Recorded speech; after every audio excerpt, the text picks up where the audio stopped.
Bonjour à tous, bienvenue sur ce live. Aujourd'hui, je suis avec l'ami Julien Colombo, préparateur physique au pôle France Basket. On va échanger, on va discuter. On a un thème. Ce soir, on a une question. Comment garder la forme jusqu'à la reprise? Pour contextualiser, est-ce que tu peux nous parler, avant de rentrer sur des propositions d'exercice, juste de nous dire quels sont les risques de la sédentarité d'après toi? Et déjà, qu'est-ce que c'est la sédentarité et quels sont les risques d'après toi? Alors plus que le mot sédentarité, je préfère utiliser le mot désentraînement pour des sportifs, parce que les sportifs ne sont pas sédentaires, en tout cas j'espère pas. Mais donc on parle de désentraînement à partir du moment où les sportifs arrêtent de s'entraîner. En général, au-delà de 10 jours, on parle de désentraînement. Les sportifs de haut niveau ne s'arrêtent jamais vraiment au-delà de 4-5 jours. Donc là, la situation actuelle fait que de nombreux sportifs, de haut niveau ou pas, entrent dans une phase de désentraînement.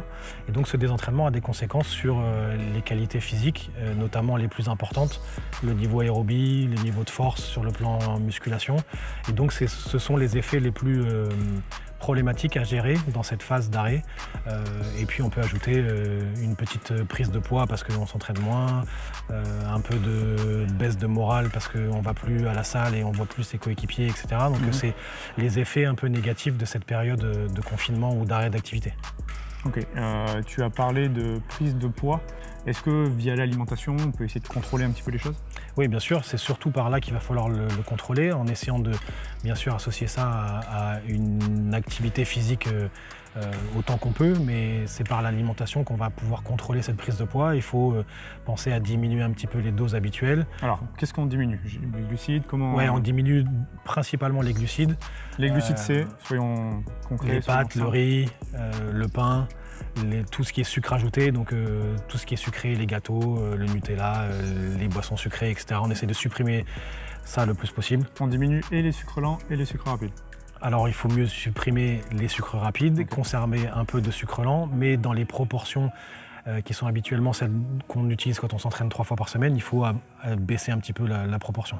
Faire des moins grosses assiettes, peut-être moins se resservir, etc. Tout ça parce que la dépense énergétique est moins importante, donc on a besoin de moins de carburant. On a dit donc baisser les glucides. Qu'est-ce qu'on peut manger? Qu'est-ce qui ne fera pas de mal? Les protéines ne feront jamais de mal. Tout ce qui est végétaux, les légumes, ça ne fait pas de mal non plus. Les produits laitiers, s'ils ne sont pas sucrés, ça ne fait pas de mal non plus. Donc ça, on peut conserver. Par contre, ouais, les glucides, c'est ce qui est le plus compliqué. Donc légumes et fruits à volonté. Ça, on peut, ouais. Des centaines et des milliers, là, notamment de jeunes, font moins de sport. Je parle du niveau amateur. Est-ce que tu n'as pas peur qu'il y ait cette perte, on va dire, de l'effort? Quelqu'un qui s'entraînait 2-3 fois par semaine, qui ne s'entraîne plus ou voilà, en extérieur, comme ça, une fois de temps en temps, par rapport à l'habitude du sport, à l'habitude de l'effort. Est-ce que ça t'inquiète des jeunes qui vont plus passer de temps sur Netflix, chez eux, voilà, à être sur l'ordi ou sur le téléphone? Par rapport à cette habitude-là, qu'est-ce que tu peux nous dire? Que c'est très inquiétant. Moi, je suis assez inquiet par rapport à ça, parce qu'il va falloir qu'on retrouve cette motivation d'aller à l'entraînement. En dehors de la structure ici de l'INSEP, j'entraîne des jeunes amateurs, adultes, qui m'ont fait part eux-mêmes de leur baisse de motivation. Maintenant qu'ils sont à la maison et qu'ils vont plus 3 fois par semaine à l'entraînement, ils se disent mais comment je faisais avant pour aller 3 fois par semaine à la salle, plus le match le week-end, j'ai plus envie. Et c'est normal, je pense que c'est une réaction qui est tout à fait logique. Ça va être compliqué de reprendre le rythme si on a complètement arrêté. Et c'est ça dont on va parler aujourd'hui.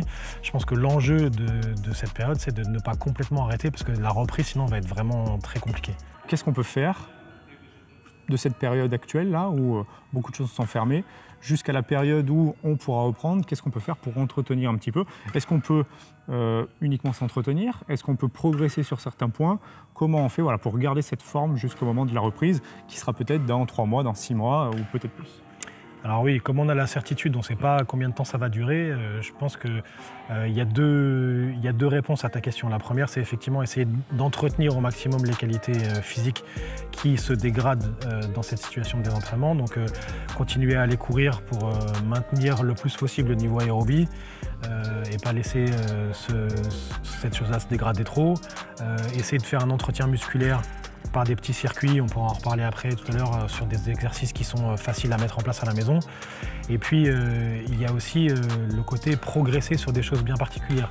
Et comme je l'ai dit dans le premier confinement, je pense qu'il faut tirer de cette situation un avantage et quelque chose de positif. Donc il faut réussir à tourner la situation dans l'autre sens et se dire, bah voilà, j'ai du temps, alors que normalement j'en ai pas. J'ai du temps pour faire des choses bien particulières que normalement je peux pas faire parce que je m'entraîne et que ça me prend trop de temps. Donc là, on a l'occasion de pouvoir progresser sur des choses particulières comme la souplesse par exemple, qui est pas la grande qualité des basketteurs et des basketteuses. Progresser sur son gainage, progresser sur ses qualités de pied. Je pense que c'est une occasion rêvée de pouvoir progresser sur ces choses-là. Et donc il y a deux objectifs pour moi, c'est entretenir certaines choses et progresser sur d'autres choses. Alors, premier point, tu as dit, effectivement, on est en repos un peu forcé, mais ça reste du repos, notamment évidemment dans le basket. Qu'est-ce que ça permet au corps de laisser reposer comme ça, d'avoir un peu moins d'activité physique? Alors ça permet de récupérer des petits bobos qu'on a tous l'habitude d'avoir quand on fait beaucoup de sport, des entorses, des douleurs aux articulations, sur les tendons, de la fatigue, beaucoup. Et donc ce repos forcé, ou en tout cas cette baisse d'activité, va permettre au corps de se régénérer, de récupérer un petit peu de cette fatigue-là. Et donc c'est déjà un côté positif qu'il faut trouver dans ce confinement ou cet arrêt. C'est l'occasion de régler les petits problèmes et de se soigner de ces petits bobos. C'est déjà une grande chose positive. Okay. Est-ce que réellement dans le milieu amateur, là actuellement, tu penses que les joueurs et les joueuses doivent être juste dans une recherche d'entretien, ou est-ce que tu penses vraiment qu'il faut se fixer des objectifs et essayer de progresser sur des choses physiques, ou est-ce que juste c'est dire essayons de garder un petit peu les capacités qu'on avait pour que quand on reprendra, voilà, on ne soit pas tout en bas, quoi. Bon, alors, je ne sais pas comment fonctionne tout le monde au niveau amateur, mais moi j'ai pour habitude de penser qu'un sportif a besoin de choses un peu motivantes et de challenge pour pouvoir se donner envie et se donner la peine de pouvoir travailler. Donc juste de se dire, bon, bah, je vais essayer de m'entretenir tant bien que mal pour pas trop souffrir à la reprise, je ne sais pas si c'est très motivant. Par contre, se dire, bon, bah, ok, là je me fixe l'objectif de progresser sur ma qualité de gainage ou de m'améliorer sur mes qualités de souplesse, je pense que c'est un bon moyen de trouver une motivation à toujours aller faire une petite séance dans sa journée, etc. Donc je pense qu'il faut se fixer des petits objectifs. Alors exemple, petits objectifs, donne-nous des choses concrètes. Bah, si on prend un exercice tout simple de souplesse, se donner l'objectif de réussir à toucher le sol sur un exercice de souplesse sur les ischios alors qu'on n'y arrive pas à la base, je pense que c'est intéressant, ou de toucher son talon, de toucher sa fesse avec son talon sur l'étirement des quadriceps par exemple alors qu'on n'y arrive pas. Je pense que c'est un objectif que tout le monde peut trouver et mettre en place rapidement, et c'est des petites choses qui vont faire que tous les jours on va travailler un petit peu, puis en fait au fur et à mesure, quand on va voir qu'on va progresser, on va se dire allez, j'y suis presque, il me manque pas grand chose, je me rapproche du but, allez, encore un petit effort, etc., etc. Donc je pense que c'est des choses qu'on peut faire, ou un temps donné sur le gainage, dire aujourd'hui je tiens pas plus, je tiens pas plus de 20 secondes sur mon gainage, je vais essayer de tenir 30 secondes et puis bientôt je vais essayer de tenir 45 secondes, etc., etc. Il y a quelques jours, il y a 2-3 jours, j'ai mis un sondage sur Instagram où je vous ai demandé en fait si vous arriviez à garder comme ça de l'activité physique, si vous arriviez à faire des séances, combien de séances de sport par semaine et quelles activités vous faisiez en ce moment dans cette période particulière. Et c'est pas réellement surprenant, mais on se rend compte qu'en fait les gens, étant donné qu'ils s'entraînent moins au basket, ils ont juste plus diversifié leurs activités. Et il y avait plein de personnes, je suis sûr qui avant peut-être faisaient que du basket et qui du coup font dans la semaine, une fois je fais du basket parce que mon club me propose de m'entraîner en extérieur, et puis la deuxième fois je vais courir, et puis la troisième fois je vais faire du vélo, et puis la quatrième fois je fais du gainage chez moi. Est-ce que ça c'est pas un axe de se dire sur cette période où on attend la réouverture des gymnases, de diversifier l'activité, histoire de ne pas être dans quelque chose de routinier, de répétitif et on va perdre de la motivation, mais de se dire voilà, je vais pas un coup aller faire du tennis en extérieur, on va avoir des appuis, on va retrouver un petit peu de latéralité, etc. Aller courir pour le cardio, diversifier nos sports. C'est une très bonne chose, surtout chez les jeunes, chez qui la monoactivité a quand même des conséquences assez néfastes. Il faut encourager le fait de pratiquer plusieurs sports parce que ça va avoir un effet positif sur le développement moteur, sur plein de choses comme ça. Donc rien que pour ça, c'est une très bonne chose. Et puis comme tu l'as dit, je pense que pour trouver un peu de motivation, un peu d'envie d'aller se bouger et faire quelque chose, changer et pas toujours faire la même chose, c'est une bonne solution. Aller faire, comme tu l'as dit, un tour en vélo, après je vais courir, après je vais pratiquer un autre sport. Je pense que c'est une très bonne façon de se donner l'envie de sortir de chez soi, de son canapé et d'aller faire autre chose. Je pense que c'est très bien. Ouais. Est-ce que toi, il y a des sports que tu peux conseiller, on va dire, où on pourrait éventuellement se retrouver un type d'effort basket parce que le vélo, on est d'accord qu'effectivement ça fait de l'entretien physique, mais voilà, on n'est pas sur la même fille. Le lien avec la pratique basket est compliqué. Est-ce que tu as des sports où tu peux me dire, bah voilà, ceux-là ils sont quand même prioritaires et si vous pouvez les faire, que ce soit par rapport au matériel ou que ce soit par rapport aux restrictions sanitaires, voilà, est-ce que tu as des sports? Alors si on peut, les sports de raquette, je trouve que c'est très bien pour le travail des appuis et le travail du pied, c'est très intéressant. Tout ce qui est sport collectif qu'on peut faire en extérieur, si on peut faire du foot, ou ça reste dans la famille des sports collectifs, donc il y a les mêmes habitudes, le démarquage, etc. Il y a des choses qu'on peut retrouver et qui sont similaires et transposables, donc c'est intéressant, même si c'est pas facile en ce moment. Après, j'aurais aussi tendance à parler de la natation, mais en ce moment on peut pas, mais quand on peut, si on a l'occasion d'aller nager, c'est vraiment très bien dans l'entretien physique, même si ça n'a pas un lien avec la pratique basket, dans l'entretien physique, cardio et musculaire, la natation c'est très bien. Et j'ai envie de dire, franchement, il n'y a pas de limite, faites le maximum d'activités diversifiées, je pense que ça ne peut avoir que des effets très positifs. Sur tout ce qui est préparation physique, donc des choses simples à faire à la maison, sans matériel, est-ce que tu as des exercices, des choses où voilà, on peut le faire chez soi, ça va nous servir au basket et en plus ça nous permettra de s'entretenir physiquement, musculairement? Bien sûr, alors des exercices très simples qu'on peut mettre en place à la maison et qui ont un vrai intérêt pour les basketteurs, c'est tout ce qui est squat, fente, puisque la position de base du basketteur c'est une position qui est fléchie. Tout ce qui tourne autour de la position fléchie est intéressant pour les basketteurs. Donc il y a plein d'exercices de musculation ou de renforcement musculaire qui tournent autour de ça. Donc les squats, les fentes dans toutes les directions, vers l'avant, vers l'arrière, sur les côtés. C'est des choses qu'on peut faire à la maison. Dès qu'on veut monter un petit peu la difficulté, on peut prendre un sac à dos dans lequel on va mettre des bouteilles d'eau ou on va mettre des livres pour rajouter un petit peu de poids. C'est des aménagements qui sont faciles à mettre en place à la maison. Les pompes, c'est un mouvement au poids de corps qui est intéressant pour le développement musculaire des basketteurs. Après, il y a plein de choses qu'on peut mettre en place assez facilement avec des élastiques. Donc il y a beaucoup de choses faciles à mettre en place à la maison et que les basketteurs vont pouvoir utiliser, oui bien sûr. Première petite question de Mathis. Comment motiver des jeunes pour pratiquer des activités physiques, sachant qu'ils le veulent pour la plupart faire du basket pur? Quel discours faut-il avoir? On vient d'en parler un petit peu. Je pense que le discours qu'il faut avoir, c'est dans l'incertitude de cette reprise du basket et pour pouvoir préparer la reprise dans les meilleures conditions, il faut rester en activité. Donc si l'activité où la préparation de la reprise du basket se passe par le fait d'aller faire autre chose, il faut juste les motiver en leur expliquant ça. C'est juste, je vais aller faire une autre activité en attendant que mon activité principale reprenne. Et parce que je vais rester en activité en faisant autre chose, je vais vivre beaucoup mieux ma reprise basket. On a vu plein de clubs parce que certainement ils n'avaient peut-être qu'un terrain, ou voilà, qui à côté faisaient des mini-ateliers, même chez les jeunes, de sprint, bien sûr, gainage entre guillemets, et histoire à la fois d'occuper, avec de gros guillemets, les gamins, et puis aussi juste de les remettre à courir, etc. Donc diversifier, ça peut être aussi un à côté. Bien sûr. Bien sûr, organiser des choses autour du terrain, à l'extérieur de la salle. Je vois des clubs qui organisent des sorties run and bike ou des petits défis à l'extérieur. Le club de Gap, pour ne pas le citer, je ne sais pas si c'est lui que tu avais en tête, mais le club de Gap, dans le 05, avait, je crois, un petit challenge où en fait, il fallait aller de plusieurs playgrounds, mais en vélo. Donc en fait, il y avait l'activité vélo pour aller au terrain, il y avait un challenge, après on allait au point numéro 2, ils avaient organisé un challenge. C'est une très bonne idée ça. Ok. Deuxième question, comment se motiver à aller courir avec le froid? Alors c'est vrai que la période actuelle, la météo, c'est pas facile. Il faut bien se couvrir parce que sinon c'est très désagréable d'aller courir dans ces conditions-là. Mais après, on peut trouver d'autres moyens. Est-ce qu'on a un tapis à la maison? Est-ce qu'on peut aller courir dans un espace qui est un peu plus couvert? Est-ce qu'on peut aller courir dans les bois? Est-ce qu'on va être un peu abrité? La motivation, je pense que c'est pas la météo qui doit motiver ou non. Si on est vraiment déterminé à avoir cet entretien, on va réussir à aller courir. Les coureurs qui adorent ça vont courir par tous les temps, qu'il pleuve, qu'il vente, qu'il neige, ils vont courir.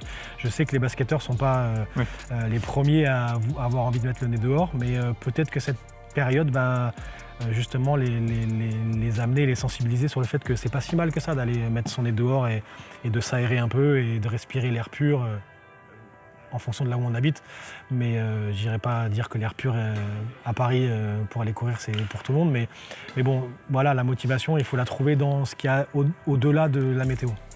Juste pour compléter ça, je pense que, ouais, je sais pas ce que tu penses de ça, mais sur tout ce qui est sport d'extérieur, notamment dans le froid, que ce soit courir, que ce soit du vélo, etc., je pense que juste les équipements sont importants. Bien sûr. Si tu vas courir dehors et qu'il neige et que tu es mal équipé, ou la fameuse règle des 3 couches, etc., je pense que ça peut rendre l'effort un peu plus confortable. Bien sûr. Et que c'est important juste d'avoir de bons équipements, de bons vêtements par rapport à la transpiration, etc., parce que sinon ça peut être très désagréable. Tout comme je rajoute le fait d'avoir des bonnes chaussures pour aller courir, c'est très important. Ça rend la sortie course plus agréable que si on est mal équipé. Ça commence par les chaussures. Mais je te rejoins sur les vêtements. Quand il pleut, il faut être bien couvert, il faut que ça soit imperméable. Quand il fait froid, il faut être bien couvert et que ça coupe un peu le froid. Et ça rend les choses beaucoup plus faciles. On est donc dans comment garder la forme à la maison. Petite pub personnelle. J'ai sorti sur ma chaîne YouTube 2 vidéos qui donnent en fait des séances de basket de 15 ou de 20 minutes. Clé en main, donc en fait on a juste à démarrer la séance sur la télé, sur une tablette, sur le téléphone. Il nous faut juste un ballon de basket et en fait on fait la séance en temps réel avec le joueur. Je remercie un petit bonjour à Johan. Donc je pense que ça peut aider certaines personnes à se motiver un petit peu, à suivre quelqu'un plutôt que juste un plan d'entraînement qui serait à l'écrit. Là on regarde le joueur, on fait exactement pareil.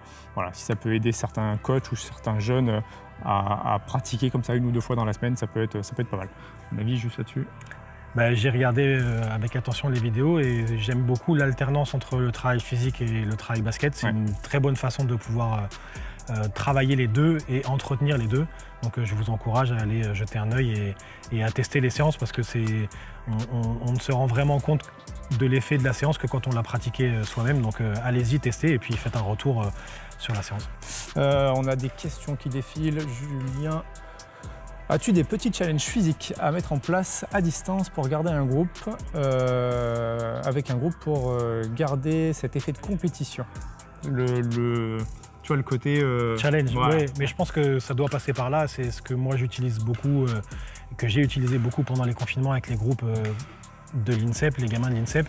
Je pense que n'importe quel circuit de renforcement musculaire ou de gainage, etc., peut être rendu beaucoup plus intéressant dès qu'on va y mettre un petit challenge. Celui qui va faire le plus de tours possible du circuit, on donne un temps imparti, en 15 minutes, en 20 minutes, faire le maximum de tours possible, ou alors être celui qui fait le maximum de répétitions, ou celui qui va tenir le plus longtemps la position. Je pense que moi, on fonctionnait beaucoup sur WhatsApp, on avait des groupes où on envoyait les séances et on demandait à chacun de se filmer, de faire un retour de combien de temps, combien de répétitions, combien de tours réalisés. Et je pense que ça permet de garder la cohésion de l'équipe et de mettre un challenge qui va donner envie à tout le monde d'essayer de battre à distance ses partenaires avec qui normalement ils s'entraînent en face à face. Rendre l'effort ludique. Exactement. Okay. Nouvelle question qui va te plaire. Avez-vous des exos simples pour faire travailler la qualité du pied pour transmettre à des U20? U20, oui. Ouais, c'est déjà des grands, mais il n'y a pas d'âge pour travailler la qualité de pied. Alors des exercices simples, il y en a beaucoup. Un que j'aime bien, mettre une serviette au sol. Bien sûr, travailler le pied en étant pieds nus, parce qu'on ne travaille pas le pied coincé dans sa chaussure, et venir agripper la serviette pour venir la recroqueviller sous le pied. C'est un très bon exercice pour travailler les muscles de la voûte plantaire. Après, on peut faire plein de choses, parce que tout de suite, on parle de proprioception, ou on pense à la proprioception quand on parle du travail du pied. Il y a tellement bien d'autres choses à faire avant de se mettre sur un coussin ou de se mettre sur un plan instable. Il y a plein de choses. C'est-à-dire moi, j'aime beaucoup parler de ce qui se passe sous le pied, de la voûte plantaire, des orteils. Il y a un exercice sur lequel je fais mouche à chaque fois quand je le fais faire aux athlètes, que ce soit des grands athlètes ou des athlètes plus jeunes, c'est en étant pieds nus, alors je vais le faire avec la main, mais en essayant de dissocier le travail du gros orteil du travail des orteils d'à côté. Donc imaginez que ma main c'est mon pied, être capable de lever le gros orteil tout seul et de lever les autres orteils tout seul et de faire ce travail-là dissocié. Essayez-le à la maison, vous allez voir que c'est très compliqué dans un premier temps, mais qu'une fois que la connexion est faite entre voilà, le cerveau et tout ce qui contrôle les orteils. La coordination. Exactement. C'est quelque chose qu'on arrive à faire de façon beaucoup plus facile. Et après, on peut complexifier en faisant les 2 pieds en même temps, en dissociant un pied fait l'orteil alors que l'autre fait les 4 autres, etc. etc. Mais c'est plein de petites choses qu'on peut faire avant de se mettre dans des travails de proprio. Et c'est des exercices tout simples. On avance, on passe sur la phase d'après. Alors on ne sait pas quand ça sera. La reprise, ça peut être en mai, juin, ça peut être fin de l'été, on ne sait pas trop. Mais à ce moment-là, quand on aura une meilleure visibilité sur la période de reprise, quelles sont les choses auxquelles il faudra faire attention, sortant d'un an d'arrêt ou en tout cas voilà, d'activité restreinte. Quelles sont les choses importantes pour les jeunes, notamment pour être sûr de ne pas se blesser au retour? Alors la chose la plus importante, c'est qu'il ne faut pas se lancer dans la pratique du basket telle qu'elle était avant l'arrêt. C'est-à-dire qu'il ne faut pas recommencer à jouer au basket de façon complète, dans le sens faire du 5-5 tout de suite, de l'opposition, etc. Il faut prendre le temps de se remettre et de se réhabituer aux contraintes de l'activité basket qu'on n'a pas pratiqué depuis très longtemps. Bien sûr, l'enjeu aura été de se maintenir en forme le plus possible pendant l'arrêt.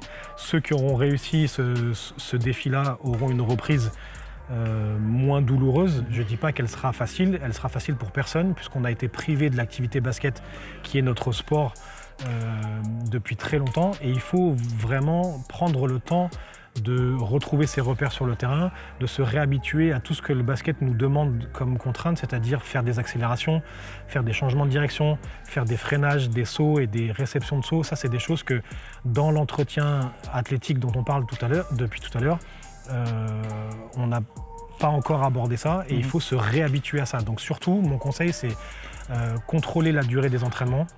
Alors, c'est-à-dire ne pas s'entraîner. Je sais que des équipes s'entraînent 1h30, parfois 2 heures, des fois 2h30 dans certains clubs.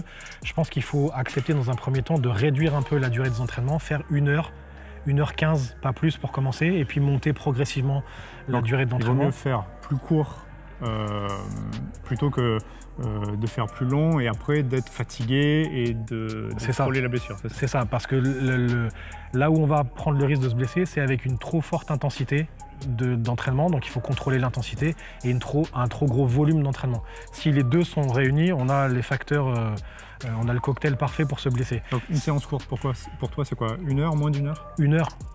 Je pense 1 heure c'est bien, 1h15 au début c'est le grand maximum pour aller progressivement vers 1h30 et dans cette heure ou 1h15 au début il faut contrôler l'intensité, faire des choses qui sont progressives, commencer tranquillement et monter dans les très hautes intensités qu'au bout du 3e, 4e, 5e entraînement pour qu'on ait le temps de se remettre dedans. On dit que cette phase de réathlétisation et de rebasketisation doit durer, les recommandations gouvernementales pour le premier confinement étaient de 4 à 6 semaines. Pour le premier confinement. Donc maintenant, je pense qu'il faudrait penser à augmenter encore un peu plus cette phase-là, même si je pense que, on va pas se mentir, on n'aura pas autant de temps que ça, donc il faudra se préparer en amont. Les entraîneurs, quand ils vont récupérer les équipes, ils ne vont pas avoir 6, 8 ou 10 semaines de préparation avant de pouvoir reprendre le championnat. Donc il faut anticiper un peu, mais je pense que tous les entraîneurs ou tous les joueurs doivent avoir cette vigilance sur l'intensité de mes entraînements et la durée des entraînements. Avant de rentrer dans le détail d'une séance de reprise ou d'exercice vraiment de reprise, est-ce que tu peux juste nous dire quelles sont les blessures qu'on risque comme ça sur un retour à la compétition, sur un retour au sport? Quelles sont les blessures chez les basketteurs où voilà, si on ne fait pas attention, c'est ce qui peut arriver très facilement? Alors les entorses de cheville, je pense que ça peut... D'autant les blessures les plus fréquentes chez les basketteurs sont des blessures sur les membres inférieurs, donc les entorses de cheville, les lésions ligamentaires au niveau des genoux, donc les entorses des ligaments latéraux sur le genou. La rupture des ligaments croisés, c'est quand même la blessure la plus la plus crainte par tout le monde parce que c'est vraiment une très grosse blessure qui écarte les gens des terrains pendant très longtemps. Donc ça, c'est des choses qui vont être redoutées par tous et qui malheureusement arriveront sur des organismes non préparés à cette intensité et à ce volume d'entraînement. Et puis après, il y a tout ce qui est tendinite, les blessures de surutilisation, donc le réveil de Osgood ou chez les jeunes, les périostites, etc. C'est des choses on n'a plus l'habitude de courir et de sauter, on va réveiller toutes ces pathologies-là. Donc c'est tout ça qu'il faut chercher à éviter en préparant sa reprise au mieux. Donc on serait dans une idée surtout d'avoir une progressivité de reprise. Et... Je pense que le maître mot, c'est la progressivité dans tout ce qu'on va faire, dans tous les contenus. Il faut amener les choses progressivement. Le basket doit revenir progressivement. La préparation physique doit arriver progressivement, etc. etc. Quels exercices tu pourrais conseiller ou quel type de séance, quel type d'organisation tu pourrais conseiller? Alors en termes d'organisation, moi qui suis en temps normal déjà un grand défenseur des vertus de l'échauffement bien construit par rapport à ce qui va suivre dans la séance, je pense que là, plus que d'habitude, il faut prendre le temps d'échauffer bien les gens, de les préparer à la séance qui va venir. Et donc normalement, dans les discussions que j'ai avec les stagiaires ou les entraîneurs que je peux rencontrer, on est toujours sur une négociation de combien de temps doit durer un échauffement. Les entraîneurs accordent en règle générale 10 à 15 minutes à l'échauffement. Je pense que là, il faut pousser ce temps d'échauffement à 20, 25, 30 minutes. Vraiment prendre le temps de mettre les gens dans la séance. Et dans l'échauffement, on peut mettre tellement de choses que je pense qu'il ne faut pas hésiter à l'utiliser pour faire du renforcement musculaire, du gainage, de l'école de course, du travail de pied, pourquoi pas un peu de vitesse, de vivacité, de réactivité pour vraiment remettre les gens dans le contexte de la pratique basket, mais en respectant encore une fois cette progressivité. Je pense que l'échauffement, de par sa nature, est lui-même progressif, donc il a toute sa place et je pense qu'il faut insister sur cette partie qui est l'échauffement. Et après, je pense que, comme tu l'as proposé dans ta petite vidéo et ton petit circuit, je pense que les premières séances de reprise doivent être une articulation de contenu basket avec un peu de contenu physique et de faire des allers-retours entre les deux. C'est une très bonne idée de remettre les gens au niveau à la fois basket et à la fois physique. Ok, qu'est-ce qu'on bannit? Tu as parlé de l'opposition tout à l'heure. Ouais. Qu'est-ce qu'on bannit comme ça sur les séances de reprise? On bannit l'opposition pendant... moi, dans un document que j'ai fait pour la fédération après le premier confinement, j'avais dit qu'il ne fallait pas faire d'opposition le premier mois de reprise pendant 4 semaines. Avant de pouvoir mettre les gens en opposition, il faut les réhabituer vraiment. Donc je pense que bannir l'opposition ou alors faire que du jeu réduit dans un premier temps et n'arriver à la pratique complète du 5-5 que tardivement après la reprise, je pense que c'est vraiment une règle qu'il faut respecter. Ok, merci Julien pour tous ces conseils, beaucoup. Ça fait 30 minutes qu'on est ensemble. Si on a des questions, est-ce qu'on peut te joindre? Comment on peut te joindre? Sur mon compte Instagram, n'hésitez pas à me joindre, Jules Colombo. Vous le trouverez facilement et je répondrai avec grand plaisir à toutes vos questions. Voilà, plein de contenus intéressants, plein d'exercices faits notamment au Pôle France, donc voilà, à suivre. Merci beaucoup et puis à très bientôt. Salut!